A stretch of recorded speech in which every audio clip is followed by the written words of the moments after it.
Hola amigas y amigos, Abel Reynoso, una vez más aquí con ustedes. Hemos estado hablando del sistema penitenciario y hemos estado hablando de la temática de la disciplina versus la rehabilitación. Hemos estado hablando de la problemática del ser humano cuando entra a la cárcel.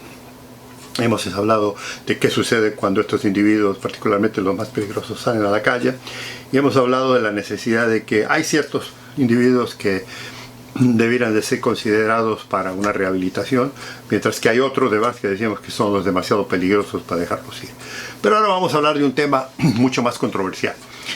Un tema mucho controversial y problemático, y que aquí en Estados Unidos particularmente se aplica ampliamente, y porque, volvemos a repetir, el sistema carcelario estadounidense es mucho más firme, mucho más complejo y mucho más inefectivo que en muchos lugares en el mundo, en el sentido de cuál es la opción de lo que pretendemos hacer, ¿verdad? Y estábamos hablando entre disciplinar o rehabilitar a las personas que han cometido errores en su vida y que han afectado a la sociedad. Pero ahora vamos a hablar del individuo que cometió el error máximo, la pena máxima, que es generalmente el homicidio, un asesinato. Y esa persona, ¿qué se le espera a esa persona o qué es lo que se pretende hacer con ese individuo? Y en el sistema penal de Estados Unidos existe, que hay en algunos países sí existe también, pero aquí particularmente se tiene más que en ningún otro lugar del mundo, que es la pena de muerte. Y la pena de muerte es un caso serio, es una situación muy delicada en la que hay mucha controversia hoy en día. La controversia hoy en día viene de dos.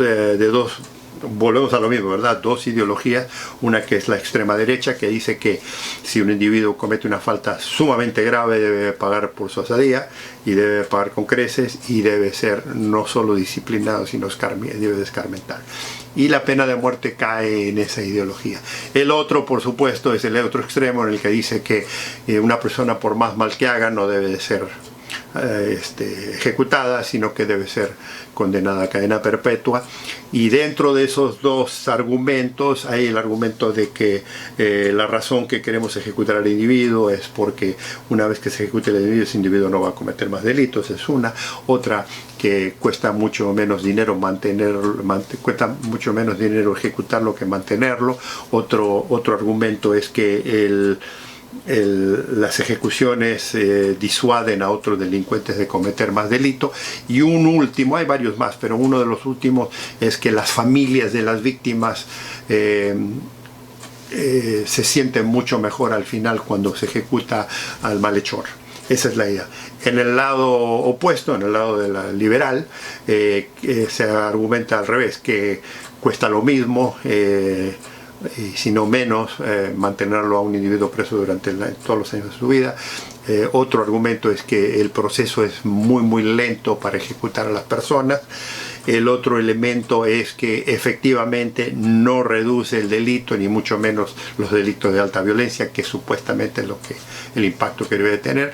Y el otro, por supuesto, es que las familias tienen que esperar muchísimo tiempo para ver un resultado que les digamos, agradezca, que les sienta a ellos que se hizo la justicia, que es obviamente la ejecución de este individuo. Pero como se tarda tanto tiempo, muchas familias, incluso si son gente mayor, fallecen antes de que este individuo sea ejecutado. O el efecto. Y el otro efecto es que supuestamente la ejecución de delincuentes da un mensaje muy claro a los otros delincuentes, que si ustedes cometen este tipo de delitos y lo vuelven a repetir, esto es lo que les espera. Bueno, ya vamos a hablar un poquito de cada uno de ellos. Estos argumentos son interesantes, pero antes de comenzar aquí, les quiero más o menos dar una pequeña historia. Sabe que a mí me encanta la historia de cómo la pena de muerte llega a los Estados Unidos. O sea, la pena de muerte obviamente viene de los países civilizados, los países civilizados europeos. Obviamente los primeros pobladores que vienen aquí a Estados Unidos traen ese tipo disciplinario de ideología. Ustedes se acuerdan, hablamos de que en la civilización de los seres humanos siempre ha habido el homicidio, de matar a una persona por razones, las que a usted le guste, siempre ha habido. Y a través de las civilizaciones se ha ido ejecutando gente por distintas cosas. En el código de Hammurabi que yo les comentaba, el famoso ojo por ojo, que venía a decir que si un individuo cometía un delito debiera pagar ese delito con las mismas consecuencias.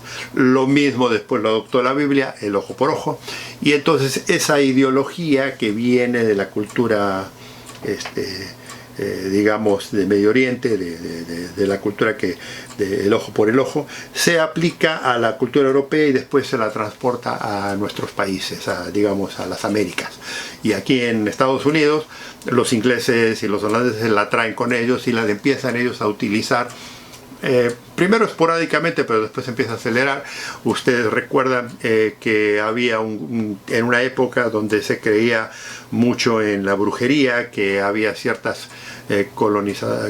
gentes en la colonia, particularmente mujeres, que adoptaban las teorías del diablo y entonces no creían en el cristianismo, entonces se las juzgaba y se las quemaba en la hoguera. Esa era una forma. Pero después también se ejecutaba gente de las colonias y transaban, por ejemplo, si negociaban con los indígenas, con los nativos, estaba prohibido. Si había traición contra la sociedad, si había un asesinato, eso eran los comunes. O sea, ya venía desde los primeros pobladores. A medida que va pasando el tiempo, a medida que van creciendo las instituciones, a medida que la ley va avanzando, que se independiza Estados Unidos, todavía se sigue aplicando un poco la pena de muerte. Y generalmente, y aquí esto es lo interesante, la pena de muerte siempre estuvo un poco alineada, o sea, por la violencia que siempre ha existido aquí en Estados Unidos. Históricamente se ha venido alineando y se utilizaban distintos métodos. Les comenté la hoguera, era la decapitación, cortar la cabeza a la gente o colgar a los individuos e incluso fusilarlos. Esos eran los cuatro, digamos, métodos más utilizados. Eventualmente íbamos a ir avanzando en el tiempo. Después de la Guerra Civil, 1860, 1865, que todavía se colgaba a los traidores, se colgaba a los asesinos y demás, y se los ejecutaba también con un pelotón de fusilamiento. A medida que la era industrial avanza, se descubre la electricidad por dos grandes científicos, genios americanos. Uno era Thomas Alva Edison, el famoso Thomas Alva Edison, el inventor de la electricidad, el inventor el descubridor de la bombilla eléctrica, y otro señor se llamaba Westinghouse, que era muy conocido, después el nombre fue muy conocido en el ambiente de los artículos para el hogar. Pero Westinghouse y Alva Edison se peleaban porque tenían las dos corrientes eléctricas que decían que una era mejor que otra, y para probar eso se creó la idea de la silla eléctrica. Uno de los primeros experimentos que Edison logró es electrocutar a un elefante. Y de ahí se empieza a utilizar. ¿Por qué no podemos utilizar la silla eléctrica para ejecutar gente? Y es donde viene la idea de la silla eléctrica. Y aquí en los años 1920, cuando estamos hablando de la primera ola grande de violencia en Estados Unidos, con los famosos gángsters de la época, de Dillinger, de Al Capone, de Machine Gun Kelly, mucha de esa gente era electrocutada en la silla eléctrica. El problema con la silla eléctrica era que, a pesar de que se hablaba de que era inmediato, la muerte no es tal así. La gente a veces sufría mucho, había pues lo quema, ¿no? Una gran cantidad de voltios de electricidad básicamente carboniza a una persona. Entonces el olor, el sufrimiento, todo eso era contado y siempre se criticaba mucho ese método. Por eso se volvió después a la ejecución de colgar a las personas, incluso de guillotinarlas. Se utilizó, ¿se acuerdan? En la Revolución Francesa tanto se utilizó la guillotina como método único de la pena de muerte. Se lo trajo y se lo utilizó aquí en Estados Unidos por un tiempo. Pero el colgar a la gente aquí siempre fue el método preferido, y el fusilamiento. Y luego, le digo, la silla eléctrica. En los años 50 la silla eléctrica pierde un poco de fascinación y se inventa aquí la famosa cámara de gas. Era una cámara hermética en la que se ponía al preso en una silla similar a la silla eléctrica, se abrían unos tanques de gas venenoso y la persona moría. El problema es que era siempre el mismo. Las personas no morían inmediatamente, había mucho sufrimiento, entonces había mucho problema con esa ideología. Y luego Ya en una época un poco más moderna, le digo, siempre venían tiempos que ejecutaban a mucha gente, después venían tiempos de que se revocaba la pena de muerte, volvían, es donde se inventa a mediados de los 80 se inventa la idea de inyectar a los individuos con veneno. Primero lo duermen y luego lo inyectan con un veneno para que muera.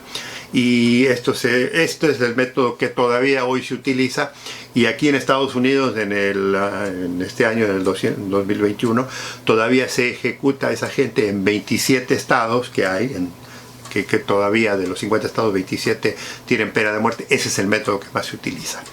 Les hice un repaso rápido de eso, pero una de las cosas que también, y ahora hay una gran controversia, las personas cuando se las inyecta no necesariamente mueren inmediatamente.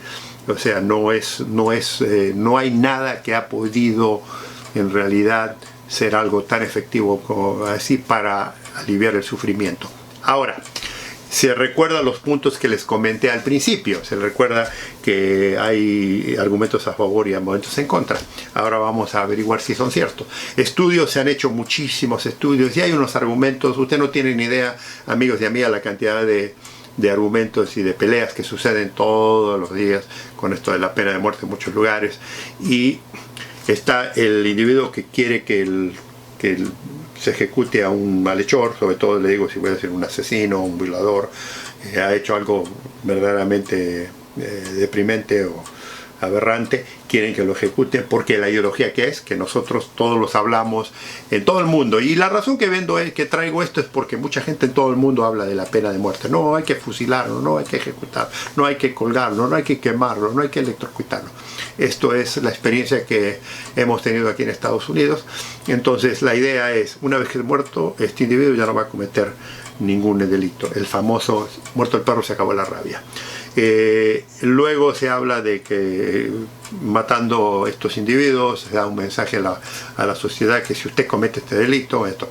Le cuento que la mayoría de los estudios que se han hecho por instituciones académicas y científicas es que, primero que todo, matar a una persona es una crueldad horrenda, porque le comenté, ya sea que le corten la cabeza, ya sea que lo comen, que lo quemen, ya sea que lo cuelguen lo cuelguen o lo fusilen, las personas no mueren inmediatamente, esa es una realidad.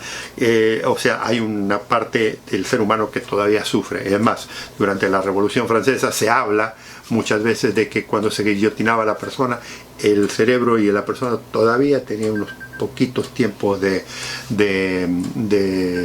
eso. Entonces lo que tenemos nosotros aquí que ver es efectivo ese tema, es efectivo esa forma para hacer sufrir a la gente y pagar. Y otra de las cosas que tenemos, que a veces sucedía muy seguido en todo esto, es el argumento de que, le vuelvo a repetir, va a reducir el crimen. Le digo una cosa, y esto es una experiencia que hemos tenido nosotros y que hemos visto: el delincuente, sobre todo el delincuente violento, no le afecta ni se preocupa en lo absoluto porque haya pena de muerte, porque haya penas máximas. El delincuente tiene una mentalidad que no la tiene ningún otro. Él o ella va a cometer ese delito, haya o no pena de muerte. Las personas que cometen ese tipo de delitos no piensan en consecuencias, les importa un cuerno las consecuencias, que en cierto modo da un argumento a los que apoyan la pena de muerte. Pero le vuelvo a repetir, matar personas no afecta en lo más mínimo ese tipo de nivel violento. Y una de las razones por la que esto ocurre es porque el proceso, desde el momento que a la persona se le encuentra culpable y se lo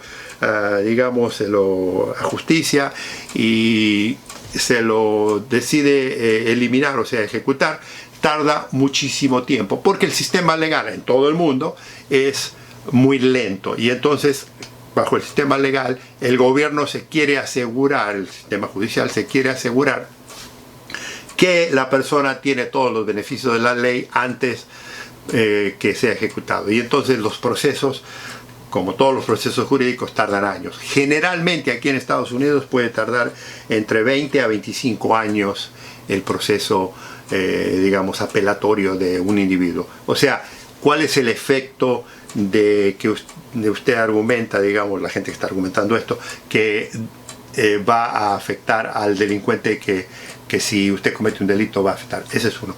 El otro es el tiempo que pasa desde el momento que lo encuentra culpable, desde el momento que comete el delito, que lo encuentra culpable, hasta el momento que lo ejecuta. La mayoría de las familias ya no están. No, el efecto o sea, ya mucha gente se ha olvidado, mucha gente está muerta, mucha gente ya no le interesa, ese es otro.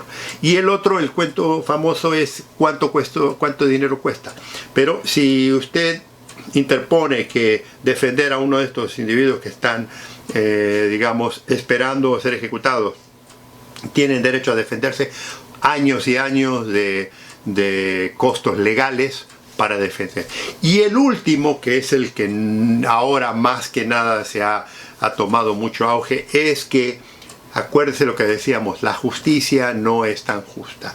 La justicia se equivoca, y el ser humano, particularmente todos los seres humanos, cometemos errores y nos equivocamos, e incluso algunos, hasta hablábamos de la mala policía, han mentido y han engañado al sistema legal para encontrar un culpable. ¿Y qué ha sucedido? Año tras año, sobre todo aquí en Estados Unidos, el sistema legal, se descubren casos de individuos que fueron acusados por víctimas, fueron acusados por testigos, fueron acusados por la policía erróneamente y que nunca cometieron un delito o el delito que se le achaca. Esa es una. Y el otro, que ya se han ejecutado varias personas que eventualmente después se descubrieron que ellos no habían sido los que habían cometido el delito. Mucha gente cree que eso es imperdonable, que no se debía haber cometido, que a la persona se le tenía que haber dado oportunidades legales y demás, pero le vuelvo a repetir, una vez que lo ejecutó ya no va a haber problema. Y la persona que entra en el sistema penal, que va a estar esperando la pena de muerte, generalmente se pasa 20, 25 años en la cárcel. Y el último es que es exageradamente doloroso el tema de estar, mentalmente hablando, estamos hablando doloroso de estar esperando tanto tiempo con tanta angustia, sobre todo si la persona es inocente. Entonces, le vuelvo a repetir, ese tema es muy controversial, es muy peleado, no hay digamos, una decisión perfecta de uno o de otro lado, ambos tienen su pasión, pero, le voy a decir, si tratamos de avanzar como sociedad, si tratamos de avanzar como humanidad, un ojo por ojo es una teoría que nunca ha funcionado y no va a funcionar. Eso no quiere decir, le estoy diciendo que lo liberemos, que lo dejemos suelto en la calle, no, pero lo puede usted tener confinado por el resto de su vida, cadena perpetua, sin ningún problema. Y el costo, ¿se acuerda del costo? Es similar. Entonces, quiero cerrar este tema ya del tema penitenciario, quiero hacer el tema de la ejecución de las personas, quiero cerrar el tema ya de escarmentar y de disciplinar a los individuos y de rehabilitar, porque le vuelvo a repetir, es un tema muy controversial, ambos temas, pero es algo que tenemos que tratar y que tenemos que platicarlos entre los seres humanos, porque es elemental y es importante que lo enfrentemos en esta sociedad que hoy tratamos de hacerla más segura. Con esto los dejo. Siempre sus comentarios serán bienvenidos. Les agradezco la gentileza de haber estado conmigo. Inscríbanse si no lo han hecho y los invito a que nos veamos pronto, porque ya vamos a empezar con un nuevo tema en el próximo.